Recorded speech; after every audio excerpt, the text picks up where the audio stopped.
Welcome, everyone. My name's Lisa Redamozo, coming to you from the Nosotros Education Center. Thanks for joining us today. This webinar here is going to focus on something that I'd love to say is near and dear to my heart. It's becoming something that I'm becoming friends with, and that's the competitive preference priorities. And we're going to talk about specifically CPP number 2 for upward bound math and science. And we'll get into the details, but I also want to let you all know that if this is something, let's just putting it out there since we're amongst friends here. If you're feeling you're behind the ball, so to speak, about these CPPs, or maybe you're new to the grant, maybe you didn't write the CPPs, maybe you don't even know where they are. I mean, I've heard it all, or didn't even realize they were there because you got a copy of the proposal and the proposal didn't have it. Maybe they mentioned them, but the CPPs are actually a separate document. And, I was thinking about asking people out there, okay, who doesn't, who has access to their CPPs?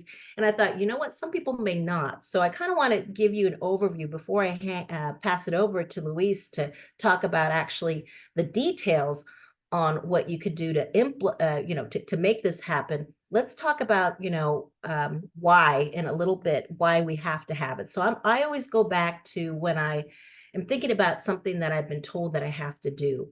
I always, I guess from being, always being nosy and wanting to know why, right? I never got out of the why stage. So my thing is, why do we need to do this, right? Why, if it's not in the regulations? Well, they kind of slid it in as something that you got points for when you got funded. And if you didn't know that, you get a reminder when you did the APR. When these first came out, these competitive preference priorities, they were set up, of course, to try to tie in practices and research interventions. I get it, but they tied it to getting extra points on above and beyond what your proposal would be scored on. So competitive preference priority means that you don't have to answer it. Some people, believe it or not, they might have been existing programs, not new ones, did not respond to them because they're competitive. And that means you're not required to submit a separate attachment to your proposal to get points on. But nobody wanted to leave points there, on the table there. So we went for them, especially if you're a new funded UB program. If you want to let us know in the chat, if you're brand new, this is your first funding cycle, there's no way you could have gotten funded without having addressed them. There's some things called invitational, which they kind of make, say you could respond to or not, but there's no points associated with it. And then they have those priorities that, are priorities that you must address, or otherwise you won't get, your proposal won't get looked at or won't even get scored, So those are called absolute priorities. So we have absolute priorities that you have to address. We've got invitational priorities that you can, no points associated with it. But I think actually, it's always better if you do address those invitational priorities, even though there's no points associated with it. And then we have our dear sweet competitive preference priorities. So everyone out there had to have addressed this or looked at this, or if you were writing it. I know some people out there were very involved in the process, so this is nothing new. You didn't, you weren't surprised on the APR when all of a sudden they popped up. But when they first came out, I thought, how the heck am I ever going to be evaluated on these? So having been a director, I was writing it and thinking, how are they going to, how realistic do I need to be? Because I'm already thinking, how are they going to see if this actually happened? Our APRs or spreadsheets, it's a spreadsheet and there's questions. And if they can't change the legislation, or I was like, how are they going to do this? So the first time they came out, we were writing some crazy CPPs that weren't really realistic at all. Thinking that, and rightfully so, for the first couple of APRs, that they wouldn't even ask about them. So I was like, I was right. So this is something you write for points, and then don't worry about it because they're never going to ask about it. And that worked for about 2 years. Then the third year, I'm thinking, we're good. I've forgotten about the CPPs. And all of a sudden, they started asking about them on the APR. And I was like, oh my gosh, They're actually wanting me to go back and do what we said we would do almost 3 years ago, and I hadn't even touched it, or I hadn't even told my clients. I pretty much told them, nah, don't worry about it. See, I told you they're not asking about them, so don't worry about them.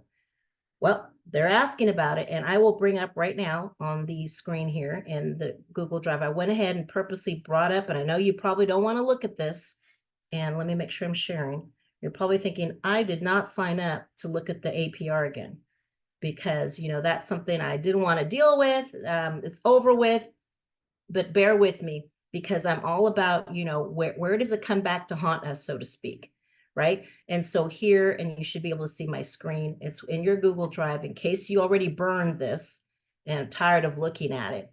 Here's where they got us. You know, now they want you to talk about it, if applicable. And I'm thinking pretty much everyone on this call is applicable, since you're, I mean, the meeting, since you're joining us today. So I'm going to skip priority number 1, but let's look at priority number 2, because that's what we're here about.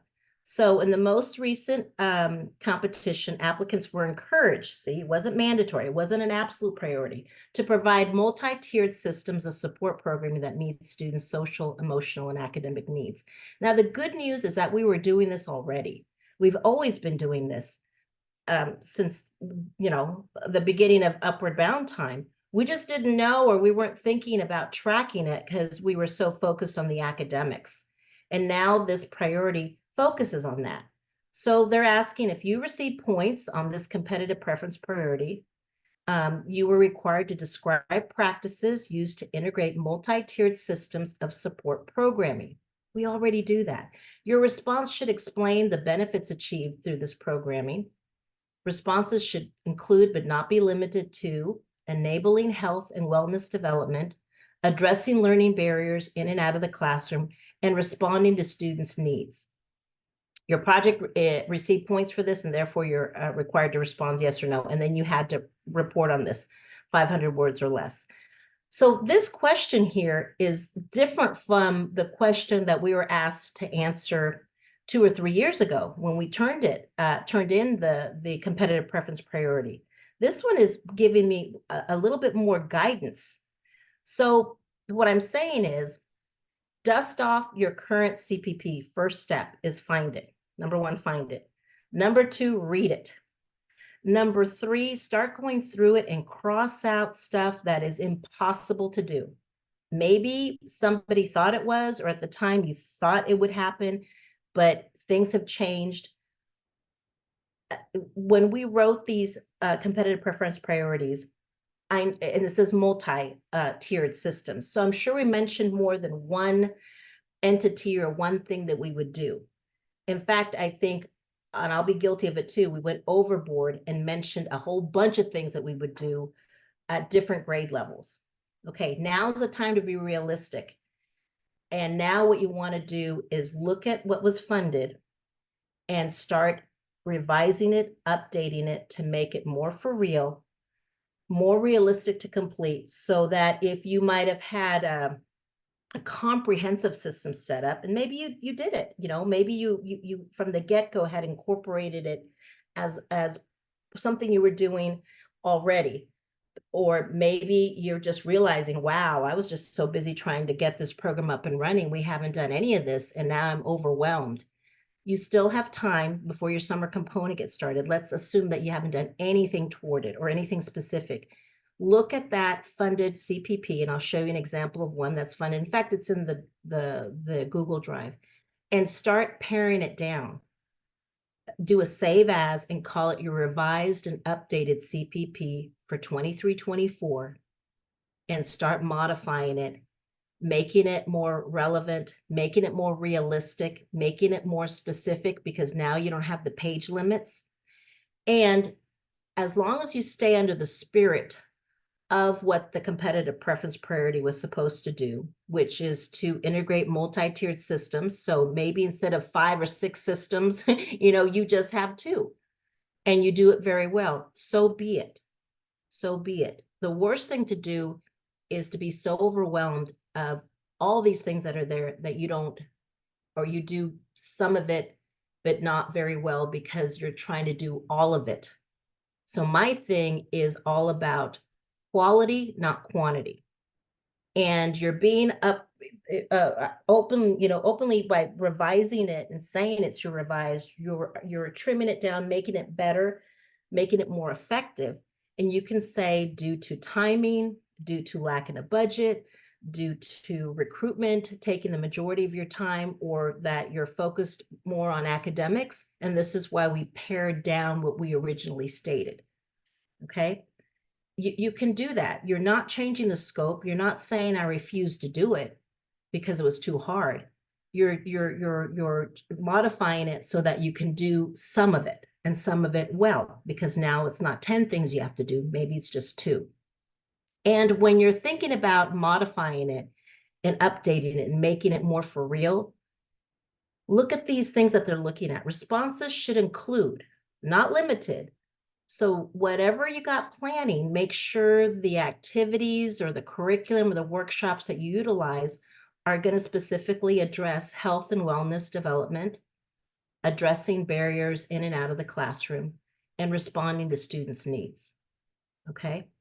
So I hope, if anything, what you take away from this webinar is that, you know what, if that CPP is killing you, or it's killing you to look at it, or you're dreading it, face it and make it work for you. Make it your friend, okay? And you all have a perfect time. If you haven't, worst case scenario, if you haven't touched it or thought about doing anything, or not thought about, but haven't been able to work on anything in there, now's the time to do what I'm talking about, and then put a plan in place to get it up and running for your summer component. And then knowing that you have every right to modify, update it, then what you want to do is start planning, what can you do to incorporate it in the fall, and then the spring semester, so that you don't put all your eggs in one basket for the summer, because you should be pretty busy in the summer with the academics.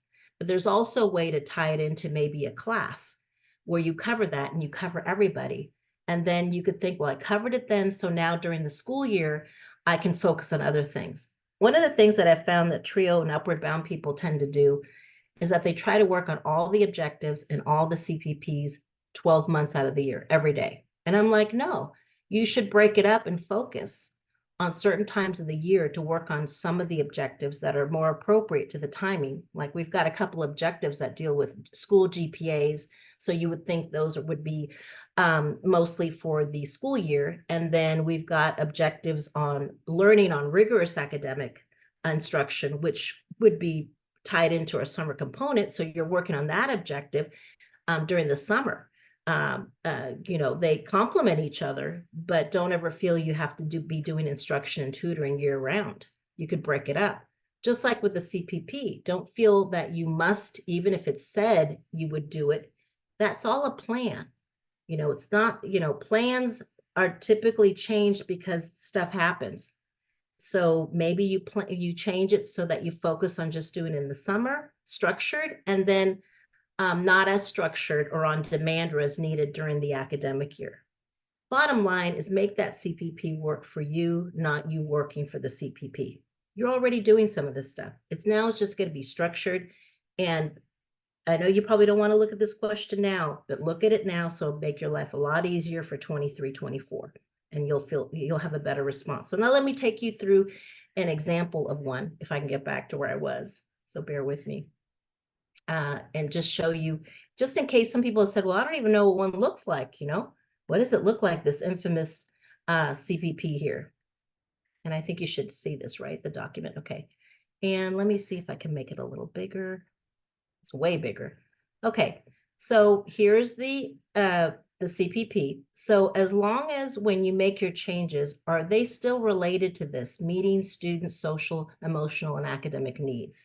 Now, again, this is written, and if I were revising this, I would do a save as and put revised as of this date, and be prepared to, not be prepared, but just in case, if anyone asks, if you get a compliance assessment and they want to see your proposal and your CPPs, you also want to let them know, oh, by the way, here are the ones that were funded, but here is our updated plan of operation, because I had to make changes. I mean, this is a plan to get funded, but it's not a management plan. The same thing with the CPPs. It's a plan. So it should have been written like in the future that we will plan on doing this. The project plans on implementing this. And so now what I've done is I've do a save as, and now this is the real deal. This is what we're currently doing. So if they want to see side by side the differences and the changes, so be it. Where people sometimes think they're getting in trouble is when they've gone ahead and made the changes, not only in the plan of operation and the funded proposal, but in their CPPs, and they don't document it. They go ahead and do the changes. They don't write a note or they don't do a save as. What you want to have is the receipts. Everyone's big on having receipts nowadays, so to speak. So you want to have a receipt that matches, you know what, here's our old CPP, but this is our new and improved CPP that tells you what we're actually doing. It's still working on providing or improving underserved students' social, emotional, academic, and career development through a multi-tiered approach, but we changed the directions, but we're still getting the same location, so to speak.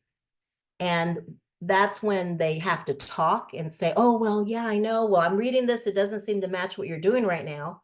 Oh, yeah, because we had to change. It would have been better if from the beginning you would say, here's what was funded and here's our current CPP that we're working on, and it's always changing for the better. And so that's a little different. Oh, okay, I see. I see you realized, okay, it's when you don't have that updated working document to kind of support or to have very quickly the changes that you made. All right. So first of all, in the CPP, we had to go ahead and address, why are we implementing the CPPs? We can't say because you told us to. So we have to act like, well, because of the, COVID at the time, and other issues going on. This is why we're focusing on this, and that, why this should take place, because students need to, improve their resiliency, their positive experience, and having a better growth mindset about school and learning, all that good stuff. And so that's the first thing that's going to happen, that this project is going to implement, I don't mean develop, but they're going to implement a curriculum that does that.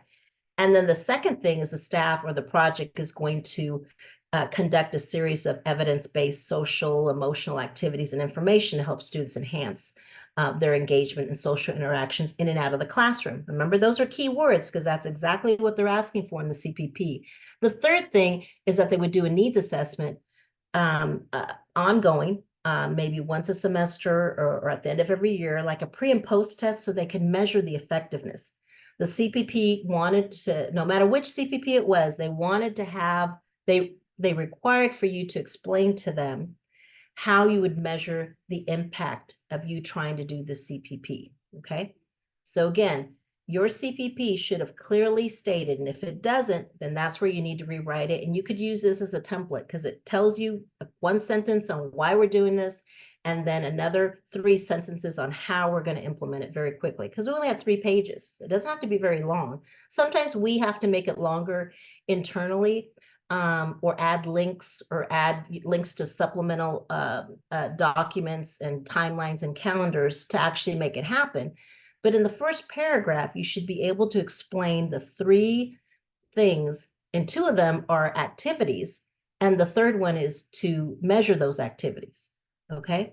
And so, you won't have to worry about the justification, but now in implementation, I mean, what I want to say is this was required. Why is this happening? Like, what's the needs assessment there? We're beyond that because we've already indicated that this is why we need to happen. What you need to take a look at is whatever supporting research was utilized. None of your CPPs could have gotten funded without mentioning the research that the concept of the CPP was based on. Now, maybe you found, and I've put, by the way, this research are in the Google Drive, the actual research here, in case you want to check it out. I'm not saying this is the best option. I'm just saying what we utilize so you can kind of see the connection. Maybe you found something that's more appropriate to what you want to do. So replace it. You just, on your new and improved version, you would put the new research and make sure you have a copy of that research somewhere so you could back it up.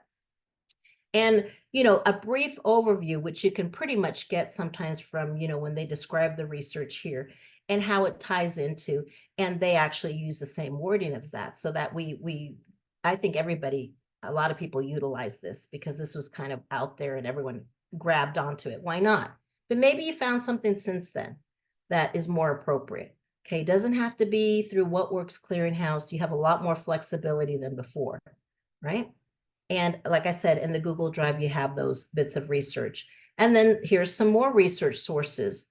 So again, we also have a link here, and we actually have in the Google Drive, you have this, I think it's a 13-page document on how to prepare for an effective SEL implementation. And then these other resources here, okay, just in case. Okay, so implementation. So this is the thing here. You should, and again, in the CPP, maybe it was just a paragraph. You might have to make it longer so that you and your staff know what to do.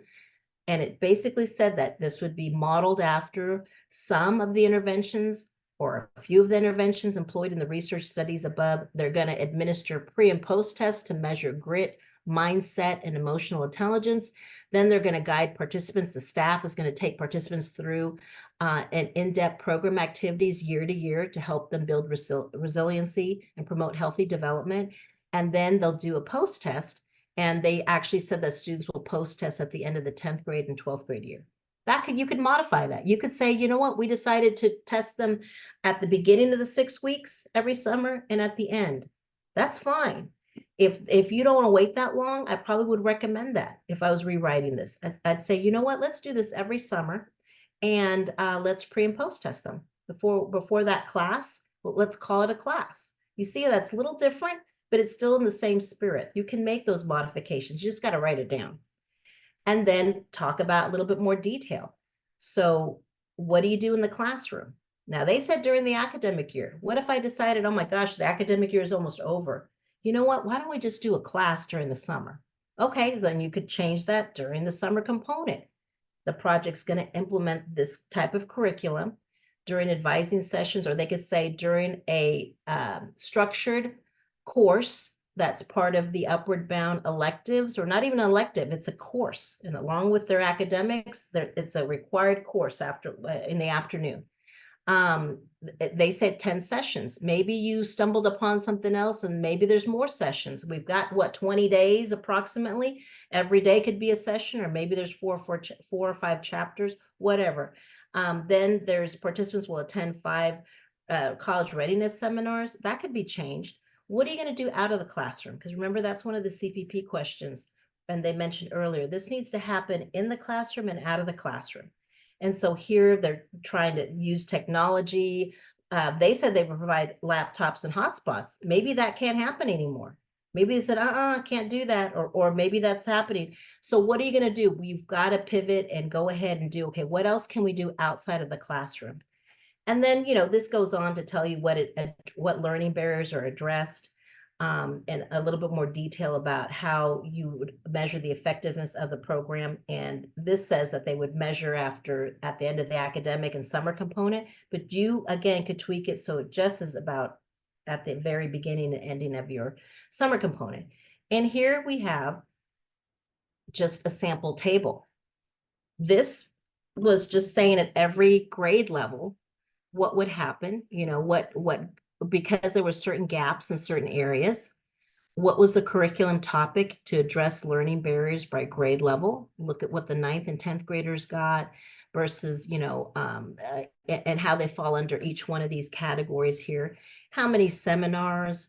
How are they multi-tiered supports to meet need? Who would be responsible? What objective it was actually tying into? And what was the expected outcome?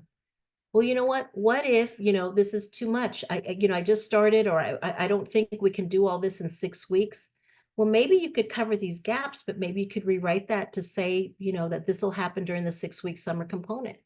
You can modify this. You should modify this. The worst thing to do is to try to follow something that you already know is going to be impossible to achieve or to make a dent in, and nobody's motivated to do that, right?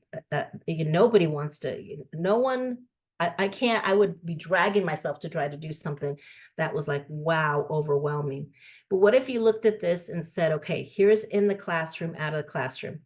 What we need is these components addressed, possibly, but what we can change is the stuff that's inside these cells, and we could focus on just some of these things during the summer and some of these things during the academic year and modify it. So it's not so overwhelming. Let me try to make this a little bigger. Oops.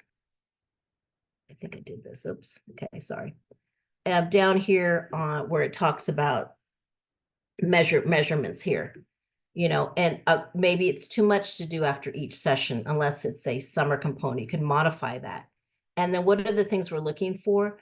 And this will be great to, when you come up with the results, you can summarize it and put it in as a response to your to your APR, because not only did they want to know what did y'all do, they wanted to know the benefits.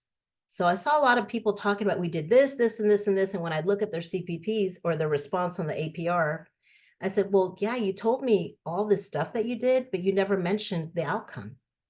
And they were like, what do you mean? I said, well, you're supposed to measure either pre and post tests or get them, get their feelings about it. So that's why, there should be participant feedback if you can immediately following a session, or this said individual advising. Maybe it's when you do the group session, you do a brief little post test and to get their feeling about it. And then the other thing is that you wanted to go ahead and also do the pre and post testing about the number of people that came to completed each component, and possibly the number of the pre and post test level, the quantitative stuff. And then that would be more of what you could do right away. And then you could see if these students did any better in their high school GPA, persistence, graduation, ultimately. Okay, so every CPP, not just this one here, you should have had 2 mini goals. And there would be to measure the feedback, customer service, students' perception. Do they feel better about their services? And that's why you need to pick a curriculum that hopefully, to make your life easier, already has a pre-test to test how they feel about these things. And then after they do the curriculum, afterward, you can post-test them, in addition to you all tracking how many students complete each component, and how many students, improve upon certain indicators that you can track with specific numbers rather than feelings. Okay, so a lot happens on these 3 pages, and what I've been seeing, and I'm trying to get the word out to folks, is that you're not stuck with this. I mean, you should be proactive and in a nice way attack it and make it work for you, because the way it was probably written was as though you had a budget for it and you had everybody in place and you had all your recruitment done, so you didn't have to worry about recruiting and trying to do your academic services. And then you have this. This is above and beyond the required services and the objectives, but because they ask about it on the APR, it kind of becomes a required service. Okay. So again, this is in the Google Drive if you want to check it out and use it as I don't know if yours was written this way, but it doesn't have to end up this way. Again, this is to make it fit on 3 pages. To make it really work, you might have to, heck, some people put on a spreadsheet or put on a logic model. Do whatever it takes to make it work for you, so you can check off boxes when things are done. But you might want to have one document in 3 pages, so it's your revised CPP in case anyone from the outside wants to check out, what have you done? Because we do ask for in a compliance assessment, we look to see if you have them. And sometimes people are struggling to find the original ones. And then just, I often tell them, well, gosh, if you had a hard time finding them, then I bet you haven't done anything in them. And I'm not being like mean, more like, let's check it out. And yeah, you know what, you've never seen this? No, I haven't seen it. Okay, well, we still have time. So why don't you check this out, or see if some of these things you can implement, and let's cross out the things that are definitely things that cannot happen now or ever because of the situation, and let's see what you have left and work on that. Okay, so when you go to the Google Drive, you may want to check out the other things that we have in there, which would be the documents. Let's see here. Let's go back here. Just to recap before I turn it over to you, Luis. Again, I just showed you the CPP final, then the APR, You may not want to look at it, but just for reference, where's she coming up with this? Who says? I always want to know. I'm one of those people. Where does it say? It's right there. And then we have a couple of supportive documents here in case for some reason you have no money whatsoever to look at curriculum and you got to make it up on your own, which I hope you have some money for this. But if you don't, there's ways to do that. And there's also a how-to guide. And then there's a couple of research articles in case your CPP was written on something that, you may be, please let me know if you found something else that you feel is more applicable or relevant to Upward Bound. But maybe utilize something else, or maybe you don't even know we're using the same CPPs, but they mention this research, but no one knows where the research actually is. So I'm going to put it there and I'm going to stop sharing. Let's see if we have any questions here before we get going or anything in the chat. I don't see any questions, but I see the links. Okay.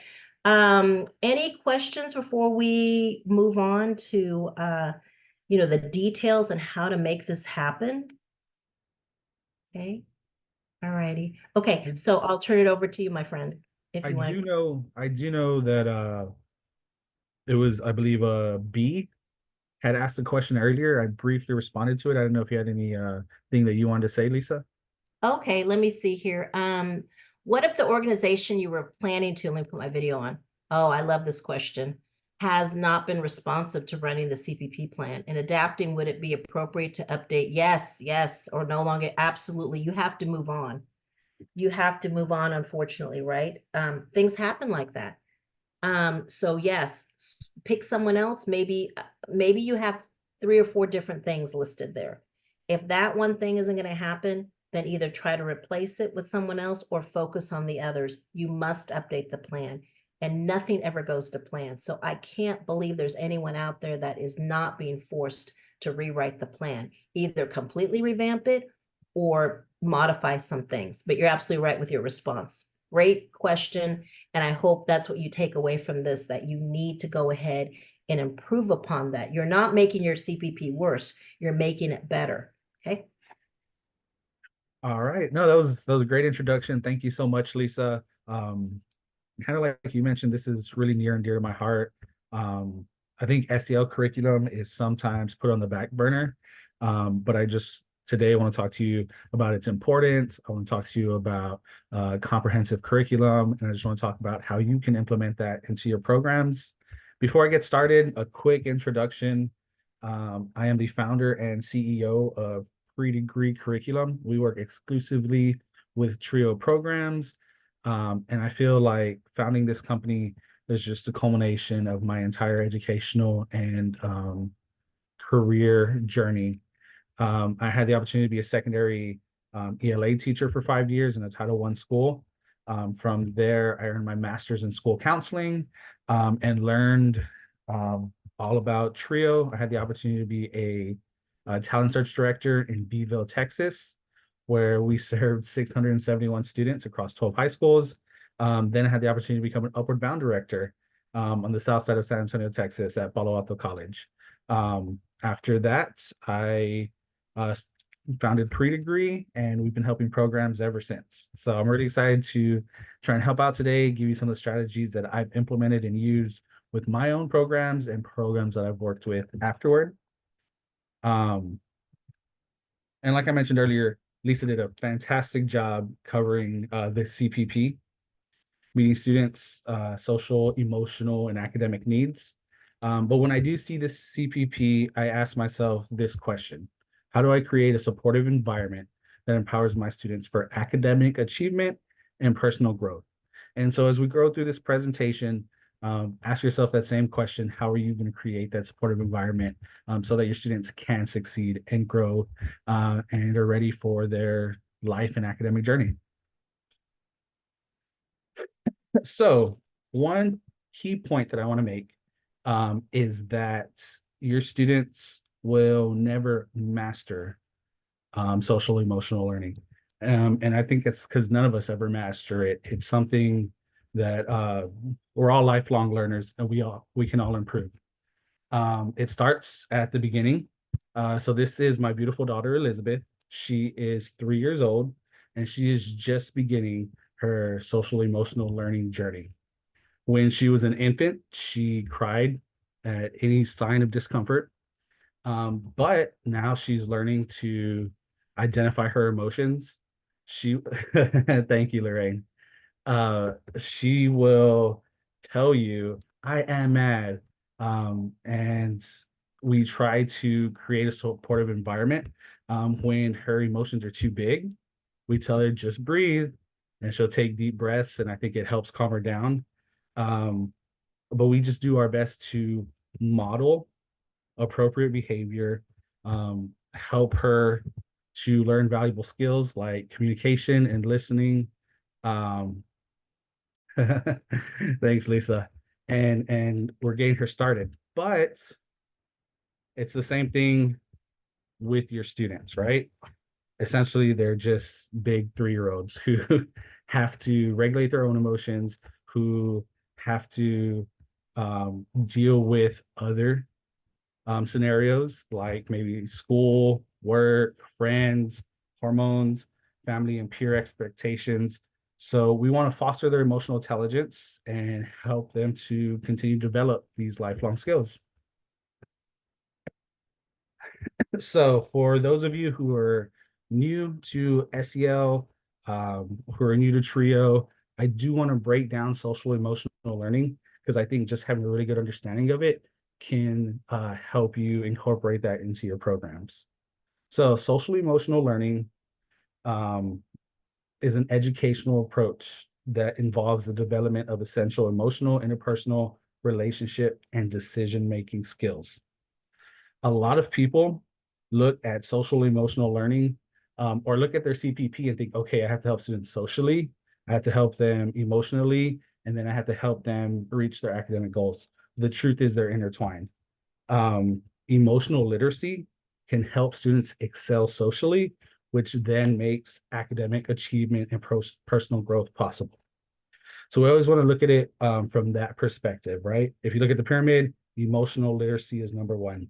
If you have, I don't know, little Johnny, and right before school starts, he gets in a huge fight with his best friend.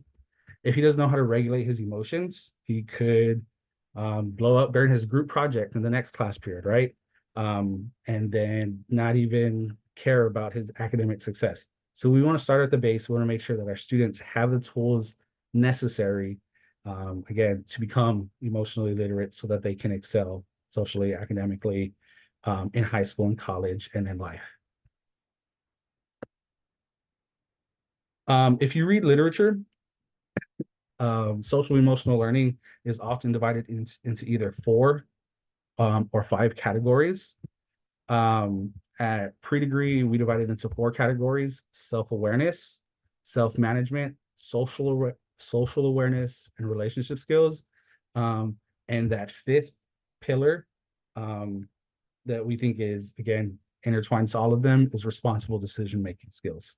So in order for you to have a comprehensive social emotional curriculum, you want to make sure that you do address these 4 pillars, because not addressing one of them could be detrimental to your student success.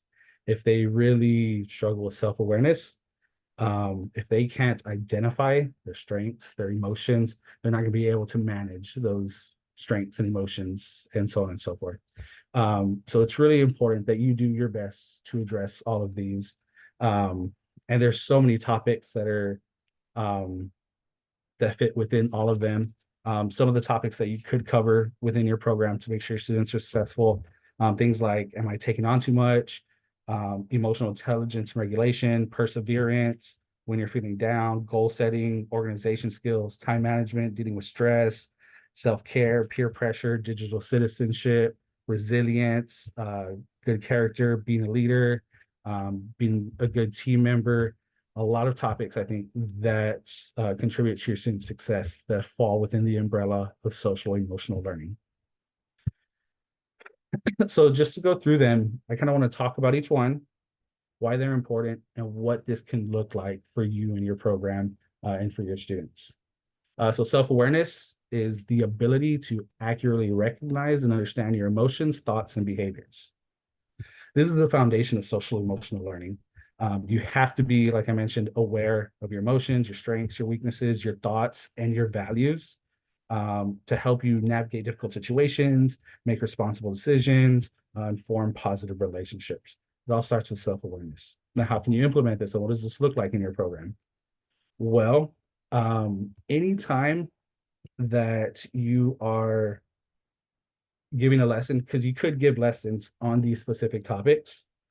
You could give lessons on time management. You could give lessons on organizational skills, but you can also embed this into the fabric of your program so that students are working on good communication skills while they're doing something completely different, while they are learning about diversity when they're on a trip. And we'll talk about all those little things. But you always want to think, how can I embed this into the fabric of my program so that they're constantly working on these skills? And I don't want to cover everything because I'm going to give you resources. You're going to have access to this presentation. You're going to have resources that break these down. But some things you can do, you can give students opportunities to reflect.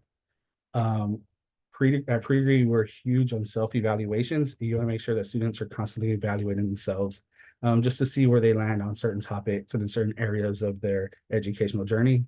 Um, Things like fostering emotional expression, modeling proper behavior goes a long way. Encouragement goes a long way. Positive reinforcement goes a long way. Um, but allow students the opportunity to explore their interests, explore their strengths, explore possible careers and possible colleges they can go to. And then things like mindfulness practice is perfect. Creating gratitude lists, guided meditations or breathing exercise is something awesome that you can do with your students, or you can have someone come in and do those things. So something I think is really important that I mentioned here is brief check-ins. And basically this is a mini self-assessment. What I used to do prior to meeting with my students is I'd start them off with a quick check-in. And it's a resource that that's so important I wanted to make sure you had. I'm gonna get out of this presentation really quick. This is going to be with the other resources that Lisa provided. But here's a couple of check-ins that you can print off and you can use for your students. So some of the questions on a scale from 1 to 5, how you feel you've managed stress or challenges recently? Um, how would you describe your emotions today? And the last one, is there anything else on your mind or any support you feel you need from your counselors or this program? I think that this is vital to student success. I know Lisa preached like, hey, you can't do everything all year long, but if you do have a set curriculum, if you already have resources in place, it can be very, very beneficial for students. If, I don't know, little Sarah is really, really struggling this week with juggling responsibilities and time management, the lesson you plan on giving on that 3 months from now isn't going to be helpful for her. So providing these check-ins can help you provide your students with the resources they need. And again, staying organized and having those resources available can really, really make a difference in your student success. All right. The next one, self-management, the ability to regulate one's emotions, thoughts, and behaviors effectively. And some students have this down, and some students really, really need to work on self-management.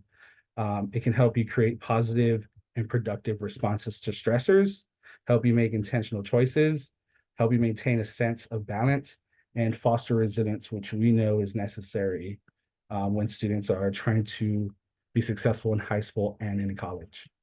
So what does this look like? Make sure that you are setting goals at least annually with your students. Something like gallery walks is something that I do a lot for goal setting. I do it a lot with a lot of workshops that I go to. And I actually gave you a gallery walk activity that you can do with students on one of your resources. I'll get to that. I'll show you that a little bit later. Planning and organization is huge. Grade specific checklists. It's something that we have in our workbooks, but it's something that I think lets students, keeps them organized and gives them just a roadmap so they know what they have to accomplish that year, the next couple years, and throughout high school. Brag sheets is something to keep them organized. It's super important for them to stay organized in their early years so that when they are filling out college resumes and applying for colleges, they have all their information organized. Anytime you can do stress management, different workshops or having people come in to help students identify stressors, um, provide tips for dealing with stressors. That's really, really helpful. And then anytime you can help students regulate their emotions, validate and acknowledge how they feel, um, who they are, and what they want to accomplish. Again, modeling, role playing, all this could really help within your program and sessions that you do. Social awareness, huge. And it's huge on a few different levels, right? Um, Social awareness is the ability to understand and empathize with others. Being socially aware and embracing social differences can help you create a safe and supportive community, communicate effectively, appreciate nuances between different social settings, and contribute to your community. How does this look? Well, it can look a lot of different ways, right? For those programs who do travel a lot, make sure that your travel includes these social enrichment activities. So even in volunteering, right? You can volunteer in your community, which is awesome. But if you're going on a trip somewhere, you can volunteer to see different communities and see different cultures and see different needs that people have. Um, Gaining student input can really, really help you find great opportunities as well. If you go on trips, you do go to different colleges. Make sure you go to a variety of colleges. And yes, but you'll definitely get all these slides. It'll be with all the other resources Lisa had mentioned, plus some more resources that break this down a little bit. When you go on trips, again, when you go to colleges, look at colleges in a rural setting, in a city setting, or an urban setting. Look at HBCUs, look at colleges that are very diverse. You have the opportunity to do that. Look to cultural centers and museums. If you aren't very well traveled or you don't know a lot of what's out there, consider utilizing educational travel companies. I used a Brightspark when I was a director, but there are plenty of them. And I've heard really good things about multiple travel companies. There's a lot of them. If you go to different conferences, a lot of times they have booths, so you can go, you can speak to people, and use them as a tool to help you plan your trips and to make sure that your students are going to diverse areas and seeing, again, different cultures, different communities. And if you don't travel a lot, you can bring those speakers to you. So make sure if you get guest speakers that you get guest speakers with different and diverse backgrounds. I love student panels. Anytime we go to a campus, I like to see if I can organize a student panel. But if not, students can always come to you to help your students learn from older, more diverse college students. Community leaders are always great guest speakers. Some things that I did in my program that speak to these, I got different politicians, or they helped with political campaigns. I got community leaders. I got newscasters come speak to our students for free. It's just about putting the work, reaching out to people, and seeing who can come help your students. Um, we did a lot with trips. We went to Chicago one time and we went to Chicano Museum. We saw um, we saw art in the community. We went to a lot of museums. There are opportunities to do that. Just make sure that you think about those things when you are planning.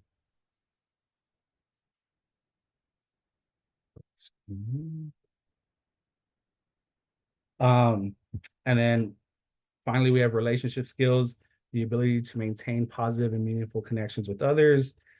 They're vital. They can help you create healthy support systems, collaborate and communicate with others, build trust, advocate for yourself and others, and gain leadership roles. And we want all our students to gain leadership roles and be leaders. Um, but this starts with you. You have to build trust with your students. You have to be consistent with your services, with your expectations, with your consequences. You have to be reliable, honest, and empathetic. Um, and it is very possible to be empathetic and still be consistent with your consequences, right? So I've had students who I don't know, didn't do the work that they needed to do. And because of that, they couldn't go on a trip. It's not your job to chastise students or to get mad at them. It's your job to let them know this is what needs to be done. I'm sorry you can't do that.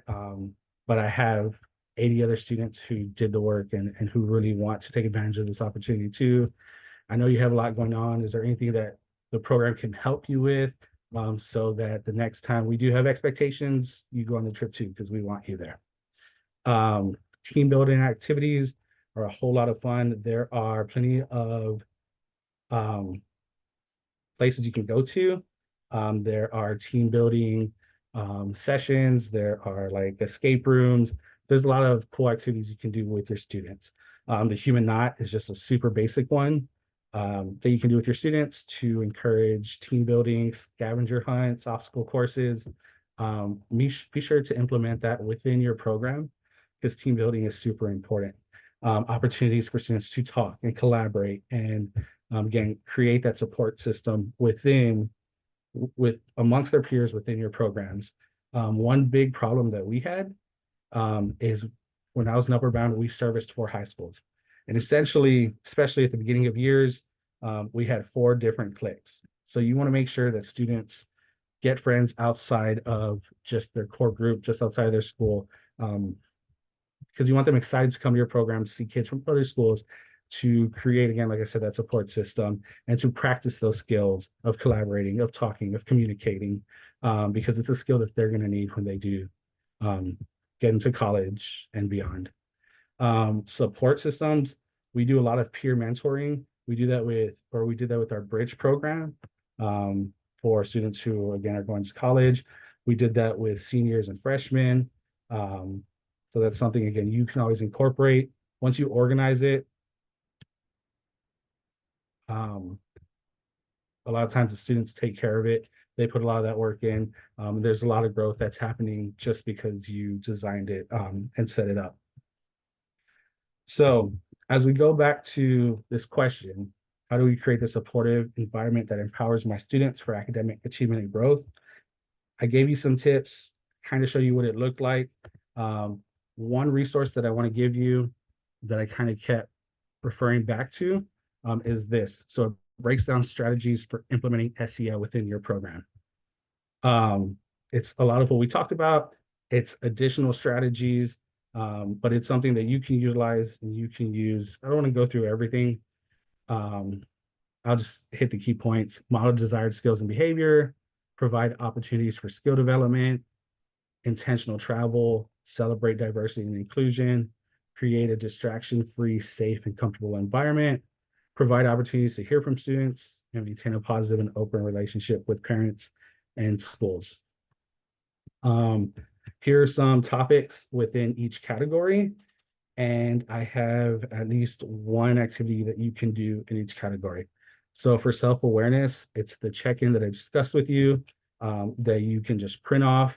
And there's a couple of check-ins on there and utilize with your students to make sure that you're meeting your needs your students' needs when they have those needs. For self-management, so this is pretty much a gallery goal setting activity that I always do. I do it a lot when I have workshops, but you can set up 5 posters around a classroom, wherever you are, titled academic, financial, health, life, career, and social, and give students 5 to 10 minutes to walk around the class and write a goal for each. Post-it notes work really well with this. And then the big posters that you can hang up on the wall, the huge sticky notes, work really well for this. It's a good way to get students up, moving, and engaged in their learning. For social awareness, I'd always do debates, whether it was a whole class or just small group debates. I like perspective taking, where you have students take on a specific perspective, whether they're for or against something. And when you're doing this, please use current events, because there are so many current events that are related to social awareness. It was less than a year ago, affirmative action was that the Supreme Court made a judgment on affirmative action. This topic is social media beneficial for society. There are a lot of topics that students can debate. Again, and if you give them the perspective to debate, there's perspective taking, so they can work on that skill. And then for relationship skills, a real basic team building activity that I've done in the past before. It's called birthday lineup. So you can have students in groups of 10 plus, and their goal is to line themselves up in order by birthday. But they have to do this in complete silence. So how are they going to problem solve? How are they going to work as a team to figure this out? I know it's a lot of information, but you have the resources to go back to check them out, and to try and implement within your program. Um, if and again, whether you decide to do this on your own, use uh, a resource other than pre-degree, whatever it is that you decide, the one thing that I ask, that I think is very, very, very important, is that you leave students with resources and that they know how to access these resources, because these topics are very, very important to student success.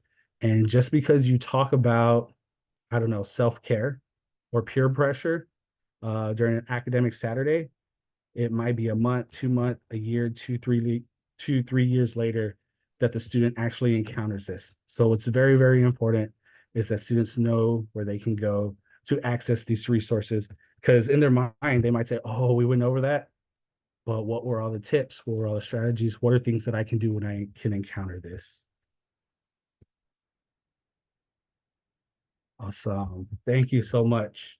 Um, so let's briefly speak on what pre-degree can offer. We do have grade specific workbooks that have pre and post tests that covers um, around 20 SEL topics um, within the books, including a whole bunch of other college readiness curriculum, like academic excellence, college success, financial well-being, a lot of great resources for you and your students. But we cover topics that I've gone over: organizational skills, time management, dealing with stress, so you're a problem solver, peer pressure, digital citizenship, good character, being a leader, am I taking on too much, emotional regulation, perseverance, and a whole lot more. So if you want something concrete, if you want something that a resource that you can have for your students so you don't have to create this, definitely consider this, and I'm happy to meet in detail with anyone. If you are interested in any of our products, um, just leave your email in the chat and I will send you some information, but I'm happy to sit down to see how we can work with your program to help your students.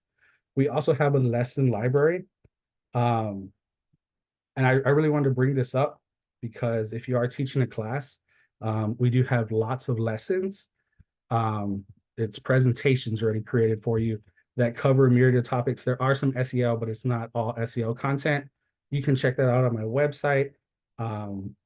And you can get that information at the end of here. But there's a free lesson on goal setting. So the goal setting activity I gave you, the gallery walk, it's an extension activity on there, but you can go to our website. You can get a whole lesson on goal setting, the presentation, a student assignment, a student handout, and a teacher guide for you. So go check that out. But again, it's another resource your program can use.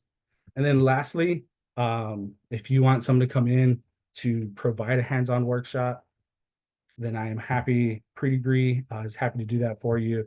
We're going to make sure that your students get the information they need, that they leave with resources, and that they have a good time while we're there. We're going to be up, we're going to be engaged, we're going to be moving, and we're going to make sure that we just don't show up and do something boring. They're going to get the information. It's going to be a whole lot of fun. Before I do let you go, I want to check out the chat. Awesome.